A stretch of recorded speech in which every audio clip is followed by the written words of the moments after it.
So truth number one, we live in a spiritual world. So grammatically, this truth is the ground of this entire text. Yes, we'll get to the commands and imperatives that are here from the start, but they all exist because of what we read in verse 12.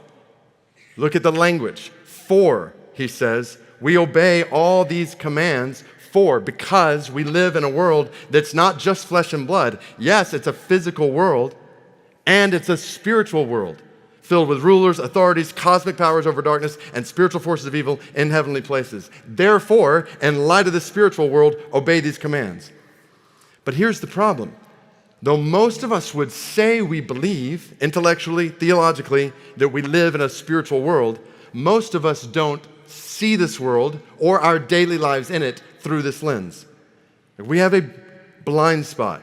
There's a sense in which what was obvious in Ephesus and in many parts of the world today is overlooked in contemporary Western culture. We are more like Elisha's servant in 2 Kings chapter 6. When the army of Syria was surrounding these two men and the servant was panicked saying, what are we going to do? Remember what Elisha said to him? 2 Kings 6:16. He said, do not be afraid, for those who are with us are more than those who are with them.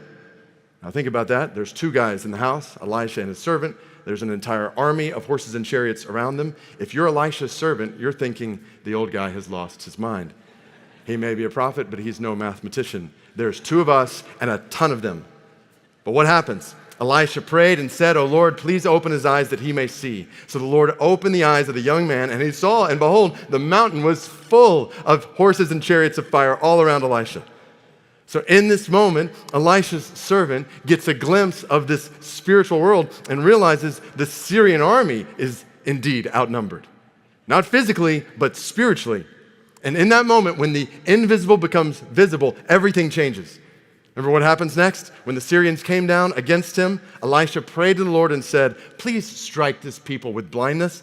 So he struck them with blindness in accordance with the prayer of Elisha. And Elisha said to them, this is not the way, this is not the city. Follow me. I'll bring you to the man whom you seek. And he led them to Samaria. He led them straight to Samaria to be captured by the king of Israel. How'd that happen? They saw the spiritual world and they fought with a spiritual weapon. All he did was pray, and God did what he said. Do we believe this? Do we believe that our prayers have power to affect the movement of armies in the world?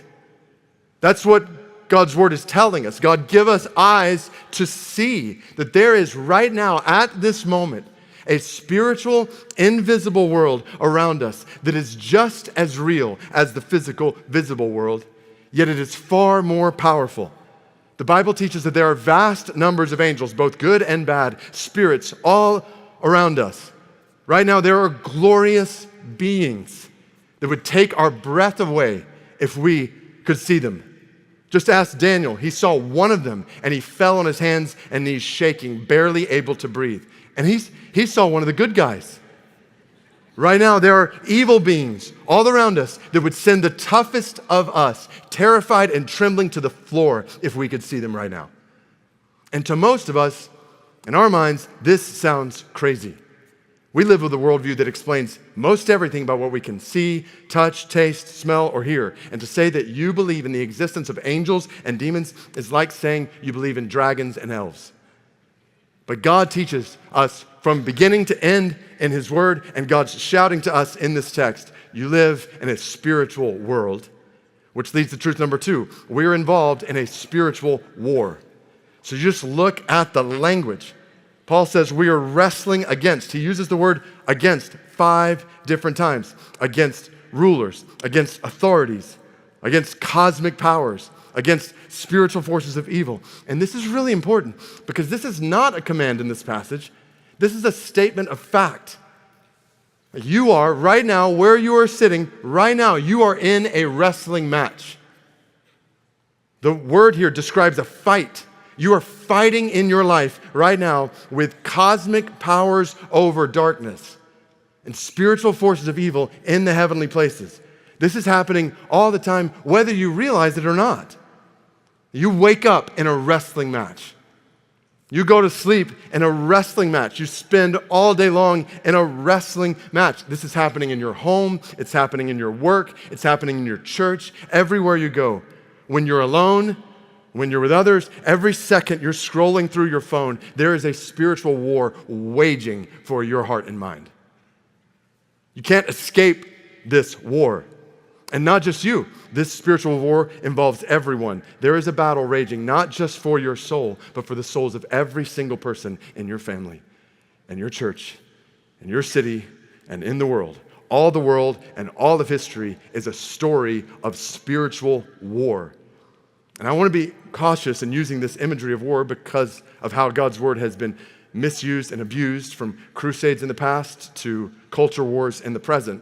And obviously, this doesn't mean there aren't physical implications of this spiritual war. Think about Paul, who's writing this. When it comes to flesh and blood, he had been beaten, often near death, with rods, lashes, stones, shipwrecked, in danger from robbers, Jews, Gentiles, false brothers, with hunger and thirst, without food and cold, exposure. That's a lot of flesh and blood stuff. But what Paul is saying here is what he already said back in Ephesians chapter 2, that yes, the flesh and the body are involved, but behind it all is the prince of the power of the air, the spirit that is at work in people's disobedience as children of wrath, which means the stakes are infinitely higher in this spiritual war than any physical war. Piper's Let the Nations Be Glad says, very few people think that we are in a war that is greater than World War II or any imaginable nuclear war. Who considers that the casualties of this war do not merely lose an arm or an eye or an earthly life, but lose everything, even their own soul, and enter a hell of everlasting torment? I don't want to over-dramatize this, but I don't think that's actually possible. This is the glaring truth of this passage and all the Bible. There is an adversary who wants and is actively working to destroy your life right now, to wreck your marriage, and your family, and your closest friendships, to tarnish your purity, to attack your integrity, and at all costs to stop you from spreading the good news of liberation for lost people all around you and all around the world who are caught in captivity to his control. I distinctly remember talking with a pastoral hero of mine who was in his 30th year of pastoring the same church. I asked him one day, how are things going? He looked at me with tears in his eyes, and he said, this has been the hardest year yet. And I was so discouraged because I was thinking, I feel like year 2 has been hard, or 5 has been hard. Like, I really don't want year 30 to be the hardest. And God kindly used that conversation to clearly say to me, David, where did you get the idea in my word that it was ever going to be easy? As long as you are living to push back darkness in this world, it's going to be war every step of the way. And without going into details, in recent years that have been harder on multiple fronts than I've ever personally experienced, God has opened my eyes in a fresh way to the fact that no one in this book who followed him and his word did not experience doubt, discouragement, slander, attacks from without, from within, nobody. And here's why. Because we're involved in a spiritual war with an adversary who wants to destroy us and everyone around us,